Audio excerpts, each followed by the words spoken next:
Okay, Christopher here, Algo IQ program. Let's talk about mom signal trades and trading the mom signals under the Trade the Signals curriculum. Let's talk about trading these setups as a bracketed setup. So with Quantower, you'd use the bracket trading features. With NT8, you use ATM. And what I will typically do, and why I think this is a smart way to trade, when you get these signals, when you get a mom signal or a momentum burst signal where we're picking up the type of price action pattern and activity where price is getting linear, the uptick to downtick has a certain bias to it, the trade speed is at a certain level or above. There's a certain pattern of activity that out of three types of indicators to entrap this activity and find these signals over the last 3 years, this indicator finally nailed what I was trying to accomplish.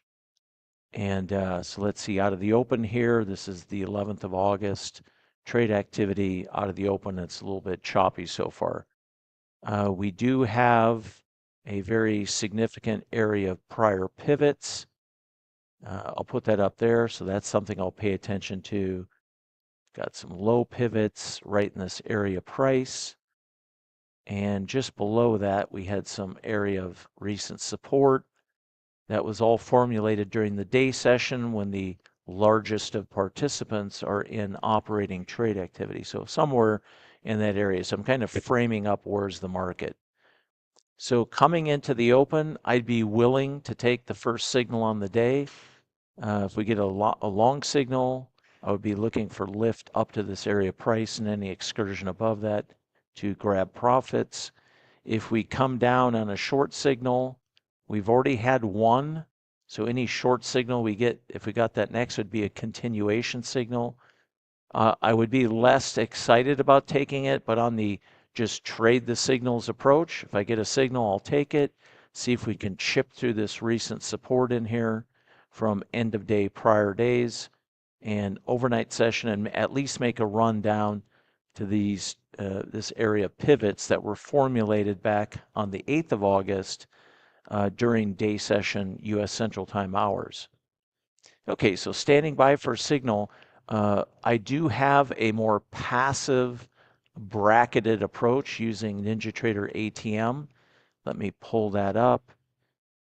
So this is a 5 contract. I'm trading this on a fresh 100K account balance. So you can see I'm going to act like this is a 150K account. So I'll trade my 5. If I was trading a 100K account, I'd trade probably just a 3. I got this set to good till canceled on ticks.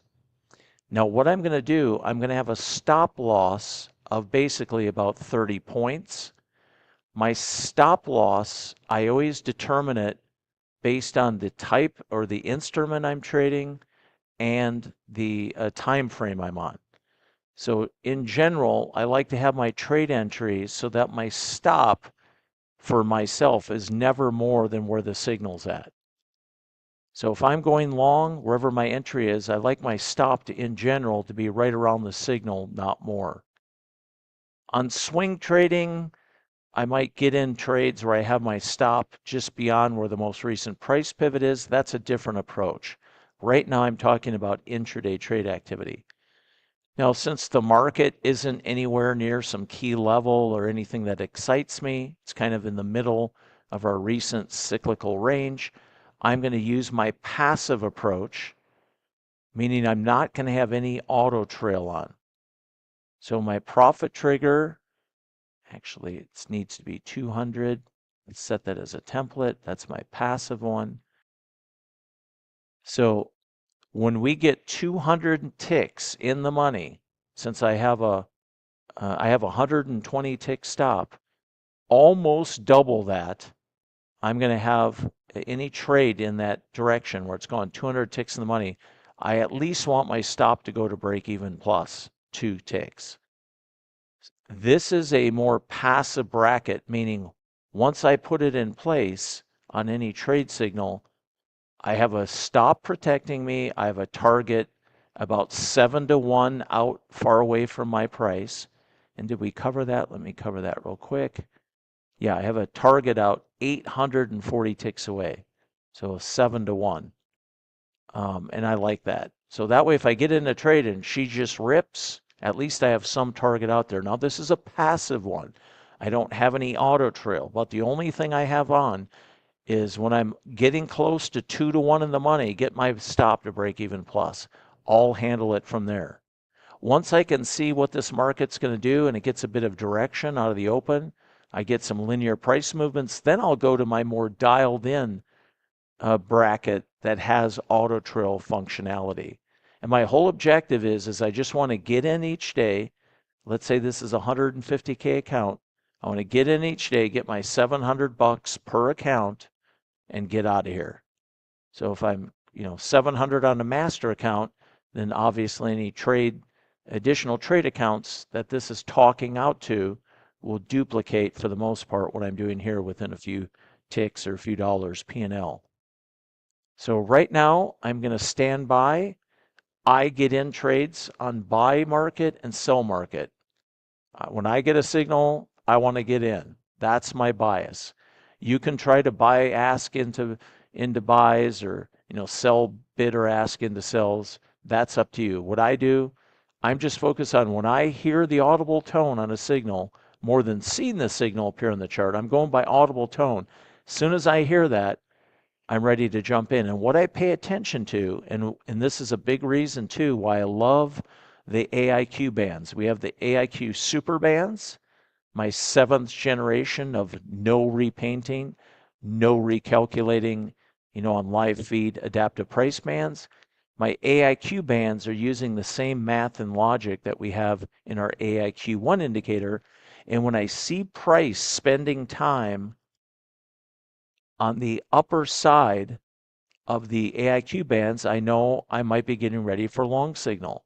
If I see price spending time on the lower side, it helps me anticipate when I might get a signal in one direction or the other. So kind of a junk open so far, but I'm just going to trade the signals. So I don't care if it's long or short. Whatever I get, I'll jump in. We have my passive bracket set, and standing by here, see what we get. See if we can get a signal here. Okay, we're getting some lift. We're starting to get everything in place that would typically trigger a mom signal. I'm going to be Johnny on the spot on the buy market button. I'm waiting and I have the volume turned up so I can hear it. If I get the audible tone of a mom signal, I'm going to right away execute and get into a long trade. I'll have my brackets in place. I'll be protected and we'll let the trade play out. Not seeing a lot of sell response in here. Would not be surprised to see this get some lift. It's a little bit grindy right now. There we go. We got the audible tone hit at the bar close. I'm in. I like to have my stop at the signal area or 120 ticks, whichever is less. So right now I have 120 tick stop. That to me, 30 points of risk is more than adequate for a trade out of the open. Now I could go to about 140-ish and change, but that's fine. I'll use this particular stop on this day. I like what I'm seeing. We have a bit of a W pattern in place. The only thing I don't like is how there's been a low amount of participation so far here out of the open. So we're in a safe trade. We got our stop right there, our target 7-1 reward to risk out far away, just in case this thing rips. And remember, I don't have any auto trail on, so if it starts running, once it gets to that 200 ticks in the money, my stop will automatically move up to break even plus 2 ticks. Then I got to manage it from here until we either run all the way up and hit my deep set bracketed target, or until I blip out of the trade, thin it down or whatever. Okay, standing by, we'll see what we get here. So you can see, I'm kind of used to trading this particular time frame, so I know 120 ticks works for me. If I had it down here, I'd have a little extra cushion. Obviously, I'd have more risk on. That's totally up to you. what you can do, another thing you can do, you can go take a look at like 2 days of trading and look at the distance from basically the middle of the square to your entry on about, 7 or 8, of the first signals throughout the day, and see what that distance is in ticks using your crosshair tool, and then take that and average it out. See what's the average distance. Then you can use that information to help you formulate how far do you want to have your stop every time you get an entry signal, so you're not too close to price but not too far away. What I'd say is, if you're at the signal, your stop is at the signal or slightly less, you're fine. Anything beyond is not really needed for intraday trading. That would be more for swing trading. So you could have your stop as far as most recent price pivot plus a few ticks. That to me would be more for somebody that's doing like structural, bigger picture moves during the intraday side up to into swing trading. You're just doing intraday work, you know, you know, never have a stop any more than where the signal location is. And let's go into the AIQ indicator real quick. Let's go in here and I'll show you what I have it set at. So there's the AIQ indicator. I have my square set 0.05 and 0.05 distance above and below the actual indicator smooth Heikin-Ashi portion. So that's how I have my sizing. So right now I'm just sitting in the trade. I'm protected. Not until we get to 200 ticks in the money would the stop move to break even plus 2 ticks. And that's the way I want it. I'm out of the open. There's not a lot of, movement or directional movement to price. We got an initial little burst of momentum. It kind of stalled out, getting a secondary one. So what I can tell is the market's a little bit absent of the bigger participants in here working trade activity as of yet. And it's probably because we're so close to all-time highs. Who wants to come in and buy the all-time high unless there's some catalyst? So I get it. And if this baby rolls over and gives me a short signal and hasn't hit my stop, I'll just hit close and then I'll hit the sell market button and I'll work the short side. No biggie. Just trade the signals. When I get a signal, work it. When I'm in trades, if I get a second signal, I don't add to the position. I just stay in the trade I'm at. A reversal signal or a trade in the opposite direction is different. Then I'll close down. If my trail stop or it hasn't hit my stop yet, then I'll work the trade in the other direction. So I'll stop going one direction. I'll start working the other direction. I'm not going to trade against my signals, in other words. So standing by, we'll see if we can at least get lift up to this prior pivot. So standing by and we'll see what we get.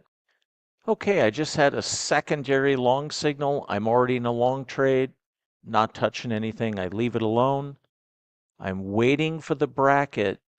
At any point, I'm 200 ticks in the money, which is just shy of 2 to 1. Now, my objective is to get 700 plus on 150, 700-ish per day in a 150K account. So I'm not there yet. So I don't see any reason to blip out of the trade early. We might junk around, but if we push and press above this level, we should get some range extension that should be able to get me done for the day.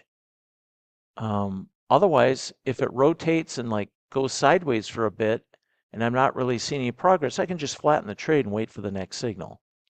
So you can see the size of Renko I'm on. The trade speed isn't too fast. It's easy to make decisions. I'm not in any rush. And I'm protected. I have a fixed amount of risk on.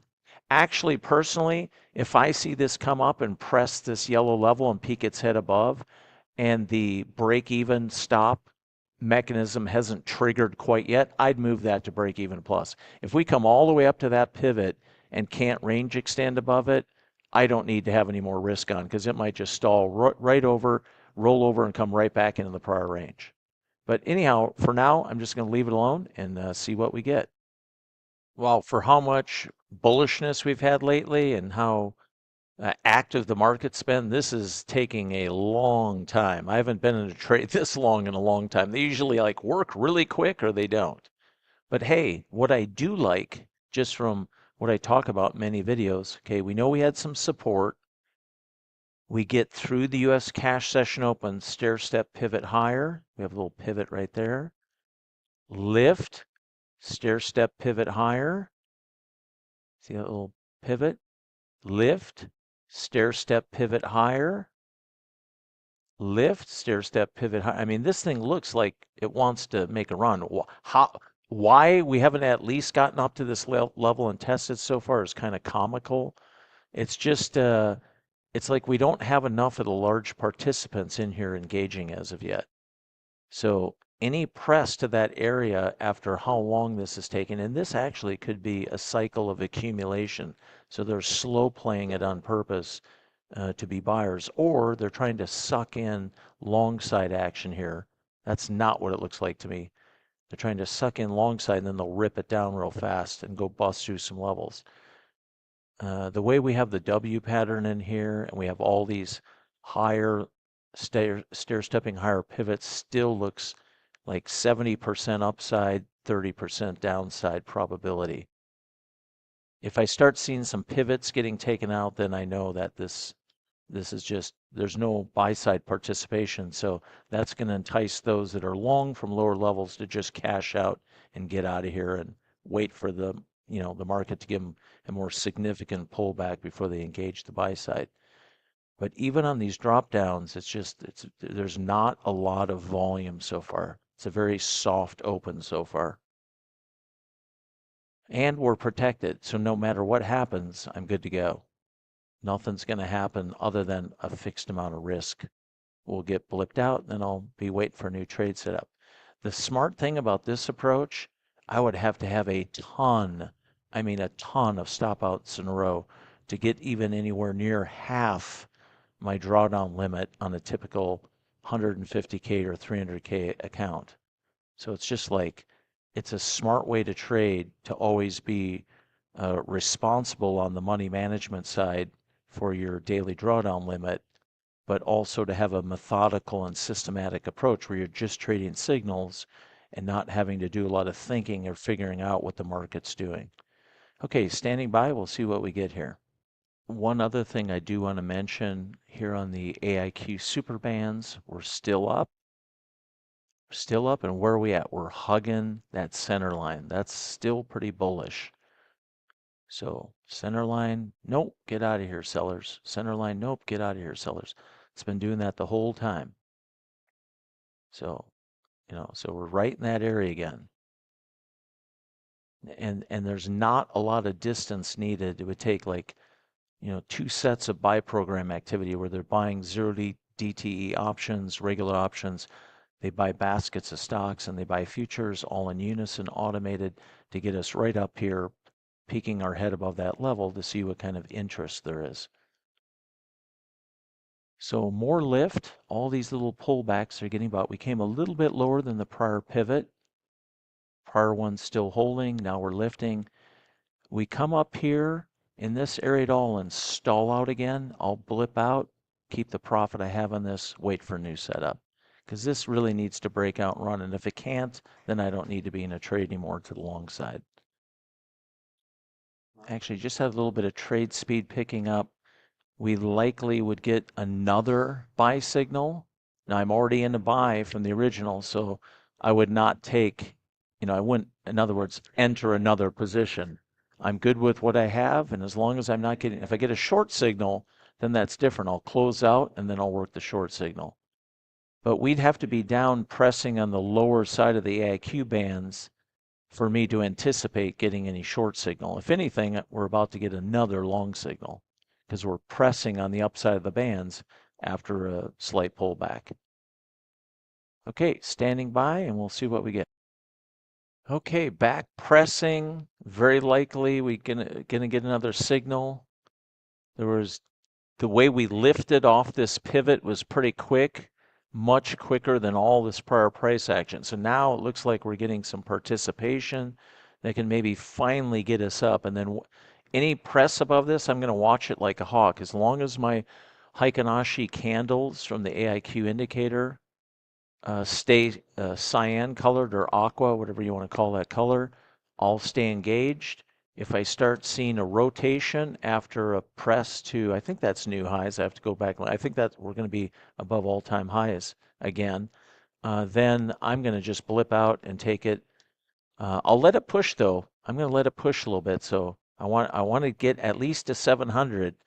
So if we're pressing, and we get 500, 600, and I start seeing a rotation and a Dodger blue candle on the AIQ1 indicator, I'm just going to flip out and call it good. This trade's taken a long time. I want to get something out of it, if you know what I mean. And this is a reactionary level because if I'm not mistaken, this is our all-time high. Yeah, that's it. Yeah, I thought it was. So there we go. Very likely to get a long signal. See how we're pressing above the upper side of the AIQ1 indicator, and everything, the trade speed, everything is looking good that I would typically see. And I can kind of sense it. I'm so used to watching the AIQ 37 chart. I can kind of tell we're right there on what would trigger another long signal. So it's just been a grinder out of the open. But right in here, the speed the way this lifted had some authority to it that I haven't seen since the original signal back here. A lot of these trades I'm in on average like 7 to 12, 14 minutes. This trade is taking a long time. And it's just that this is a really odd open. It's like everybody knows we're at all-time highs, and the interest to be a buyer has just been soft so far, but nobody wants to sell yet up here. So we're kind of stuck waiting till somebody's willing to take the initiative to pump this thing and take out this high and get some range extension. Or if there's no more buying, then institutional side might start selling here and taking profits and ringing the till and cashing out on portions of their portfolios that are super deep in the money. Okay, market, let's see what you got. Standing by. Like I said, any push up to this level and stall, I'm going to make darn sure my stops to break even plus.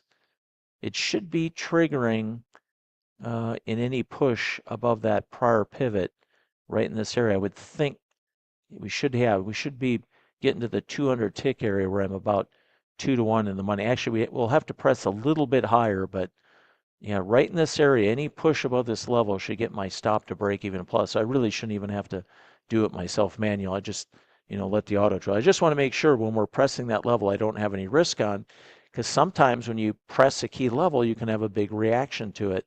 Could get slapped down. I don't want to have that much in the money and then, have any risk of having a trade that's very positive turn into a losing trade. Okay, standing by. We'll see what we get here. Ah, there we go. She just pushed, like just accelerated here out of nowhere, finally. Now we're getting the push above prior highs. Now I'm watching P&L. We're about 550, 540-ish. Get up to run. I mean, this took a long time. So this is a day, like if I got over 700 and I blipped out, I'd be like, good, I'm done. Get me out of here. That took too long. Okay, we're pressing. We're 600s. Pressing 600s. At this point, I can take this and lock in some profit. I can move my stop up. I'm not going to give break even plus back. One more candle complete. I'll actually move this up right to that prior level. We might get slapped down that level. I want to keep something. And I'm cognizant of the fact that if I can hit 700 on the first trade, I can hit the close button. Matter of fact, let me lock in more.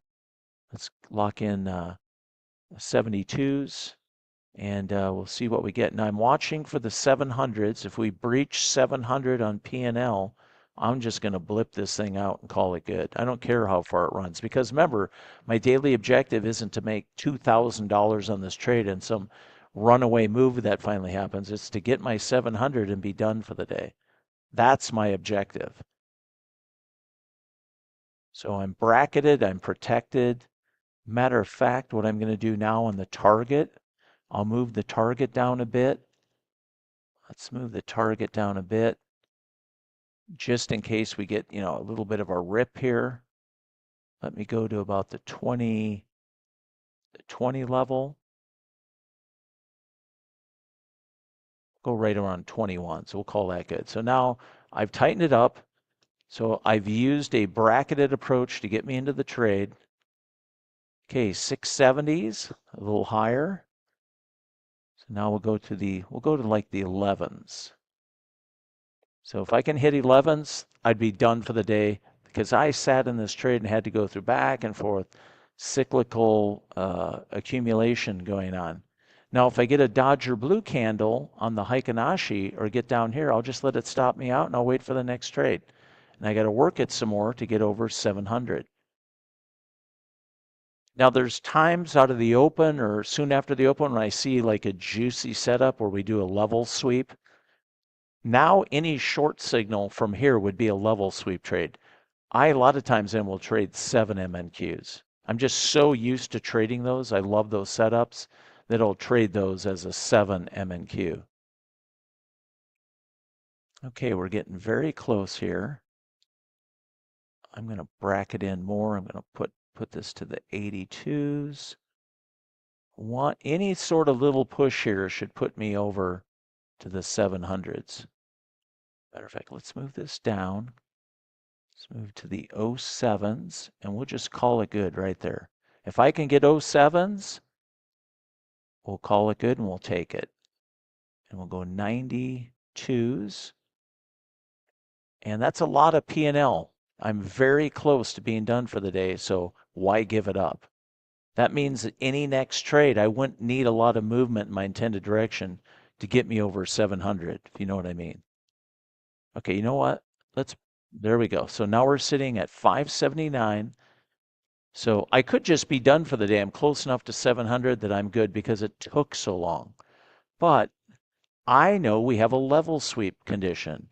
So since I'm super close, I'm going to watch the next trade. Any push gets me over 700, then at a minimum, I'll take my stop to break even plus and then just let it play out and see what happens. Because I love level sweep short trades in the NQ and the MNQ. Okay, standing by, waiting for a short signal. Because what are we doing? We're trade the signals. We're not thinking. We're not trying to fade this. We know we got a level sweep where we could get a rollover or it could pull back before it rips higher, but I got to wait for a signal. So there's our new high of the high of the high, top of the range.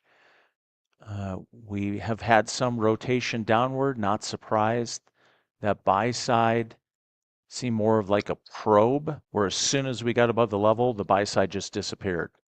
So that's not looking like where they're going to come in here and push it and do some huge range extension. I mean, they could, but very likely we'd get a pullback before that would happen. So right now, I'm ready to short the market, but I got to wait for a signal because I'm trade the signals. Don't think, don't try to figure it out. Wait till the indicator, just like flying in weather, wait, follow your instruments to keep yourself out of trouble trying to guess, what's going on. Let your instruments tell you what's going on. Follow those. Okay, so we've rotated. We're starting to spend time on the lower side of the AIQ bands indicator. There's no way I'm going to get a short signal unless price is pressing on that lower side of the AIQ indicator or below.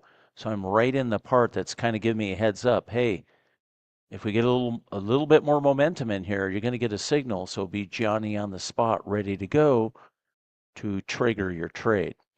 That's why I love having the AIQ band surrounding price. That helps me frame up where I may or may not be getting signals. If price is dancing around between the bands, I'm not going to be getting a signal. It's just not going to happen. I got to be pressing the upper side of the bands to when the signal would fire off long, or pressing lower side of the AIQ bands to get a short signal. So I'm basically hovering over the sell market button, anticipating if any little burst comes in and I hear that audible tone, I'm getting in this market short because I've just been offered a level sweep And these things don't rotate in 2 seconds. They'll take, 7, 8, 9, 10, 11 minutes sometimes for the bind to exhaust and then the sell side to pick up. So you just have to be patient, but ready to execute when the environment is in place that would typically trigger your signal. And you'll get used to it over time. You'll get used to when the signals fire off. Then it becomes intuitive. Okay, standing by, see if we can get a short signal. I really want to get short due to the level sweep that took place. I like taking trades out of level sweeps. Okay, we didn't get the signal yet. I was all ready to go. So very likely, since we didn't get it here, one more candle ought to do it. Just a little bit more trade speed. The trade speed was decent in here. And it slowed down just a bit. So a little bit of extra trade speed, a little extra bias to the uptick, downtick. So we have more downticks of price in ratio to upticks. Okay, let's see what we get here. So a lot of this is just when you're seeing kind of you're targeting something, you're targeting a certain type of price. When you're kind of getting aligned, when everything's coming into alignment, and what would typically trigger the signal, you get ready. Then you're just focusing on executing the entry as quickly as you can. You don't want to wait 3 candles later. When I get the signal, I want to be jumping into that trade within a few seconds. Now, I know these signals, and I've been trading these like crazy now for months since I built this, so I'm used to what I got to see, and I'm ready to go when I hear the audible tone. I'm all audible tone based on these signals now. I used to just use the visual, but I'm finding my response time is better just waiting and waiting till I get the actual audible tone. Okay, interesting. No audible tone as of yet.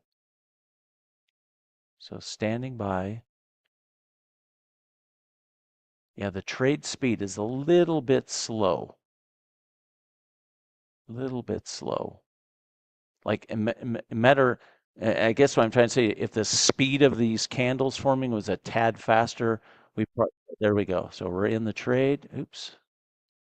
There we hit the button. I hit the button and I had my cursor a little bit above the sell button. So I'm in now. I just sit back and wait. I'm in a bracketed trade. That took about a candle longer than I'm typically used to. I think the trade speed being low. So I'm on a 7-to-1 reward to risk. Now what I'm looking at, watching this, anything over 700, I could just blip out. I don't need much movement. So what I'm kind of paying attention to is this area price interests me. What is this market going to do if we get down here? If it stalls out, I'll be over 700 for sure. I'll blip out. If we come and blast right through, we're not getting any green candles. I'm not seeing any dojis on the Dodger blue Heikin-Ashi candles. Just keep my hands off. But in this area, if the stop hasn't already moved to break even plus, I will move it manually. I don't want to have any more risk on because this is the area we could come right back down. They might turn around, buy it, and then ramp it hard and bring it all the way back up. So I'm cognizant of what the participants do. They spent a lot of time accumulating buy side liquidity all in this area. So that is going to be a reactionary area. If I see this rip right through, that's a beautiful sign because that means we're very likely at a minimum then to dive bomb all the way down here. Where's my darn drawing tool? I don't know where my drawing tool is. Anyhow, we'd come all the way down and re-challenge this area price, which would be fantastic, meaning I can make a lot more than 700 on the day. But I'm going to trade this tight now that once I get over 700, I got to see everything stay perfect for me to stay in this trade to see if I can get a bit more. I don't have to, but since I'm trying to show you how to trade these trades with bracketed approach, I don't mind working a trade and kind of going through my mentalities of what I'm thinking about when I'm in trades. Okay, so if this rips back against me, I'll still be, slightly positive on the day, okay, fine, wait for the next signal. So standing by, we'll see what we get. Okay, so now I know that right in this area price puts me over 700.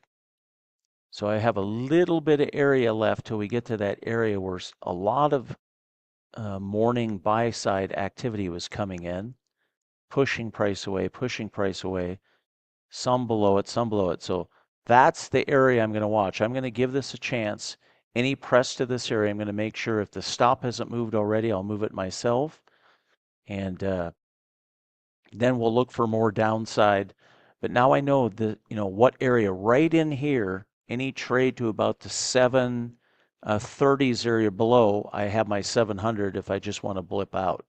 So why I'm going to pay attention to that level, if we press hard, I'm going to just take my stop all the way down to 730s, lock in my 700 P&L, and then if it bounces back and blips me out, I'm done. But if it runs, then it runs and I can get some more. I'm always kind of looking at things that way, managing, the P&L side of things. Now, a lot of people say don't trade for dollars, just work the setups. That's fine. But my objective on these prop accounts when I get in each day is just get in, get my 700 and get out of here. So typically, if I waited that long and we pressed, I would blip out, I'd be done, take 600-ish, be done, call it a day, not trade anymore. Since I want to show some activity of working bracket setups, and since we had a level sweep, then working the second trade made some sense. Okay, standing by, we'll see what we get. At a minimum, I would think we could get down to this area, and that's what I want to see. Now, another point, I'd like to make is I could do partials out. I could take 3 MNQs off, leave 2 on, and tighten my stop up. So all these combinations are acceptable. I'm over my daily goal. I could just, if I don't want to watch it anymore, I could hit flat and be done. I really want price to come a little bit lower. You know what the heck? Let's go ahead. Let's move this to break even plus or break even-ish. If it goes up, then I'm done. If it keeps going, fine. Don't really need to have any risk anymore since I went over my 700 P&L amount.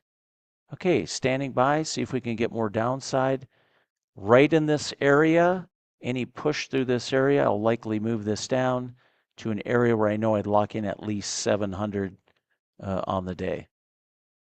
Okay, linear nature of price picking up again. So my 700 area is right in here, right in this area price. So we'll go 29s and we'll call it good. So good enough. So I'm done for the day as far as I know I've made near enough to daily P&L. Now that I'm over 1,000, let me blip out 3 contracts. Let me blip out 3. Oops, I did that wrong. Let's close it. And you know what? Let's just call it good. I forgot to turn my bracket off before I hit the buy button. So that was a screw up. But hey, we ended the day 1,031, and this is kind of good that happened. If you make a mistake, just go flat. Don't try to jump back in. Hey, we're good. What I was supposed to do, I was supposed to go in and turn my bracket off, go to none, then I could blip out individual entries. That's one way of doing it. I could have taken my target from far away, changed it to something different, but in the end, that was a good trade. Took 2 trades. I could have just called it a day early when we pressed that high. Took about 600-ish, called it a day. Stayed in a little bit longer. Now, if I did it right, I'd still be in 2 MNQs, and if they run, they run. I get a little extra, but it's about progress, not perfection. So when you screw up like I did, and I screw up all the time when I'm managing trades, just go flat, reevaluate, or wait for the next signal. But yeah, that was a good scenario on a day that took a long time. Okay, so on to the next day. Then, depending on how we come out of the open, I might move then to the more active bracket. Oh, there we go. It's ripping down. Yeah, I think very likely now we should be able to get to this area price at a minimum. All these buyers seeing that rejection that high should, there should be a building of those that are long from lower levels cashing out into this move, saying, okay, I'm going to take high flyer, take profits off, and see where this thing, see where I could re-engage to the buy side. So there you have it. If you have any questions, info@gridalgo.com, and bracket trading, trade the signals approach. And this is part one of a two-part video series. I'll have at least one more video, because I want to show using the bracket that's more active or more responsive in nature, the way I have it set up.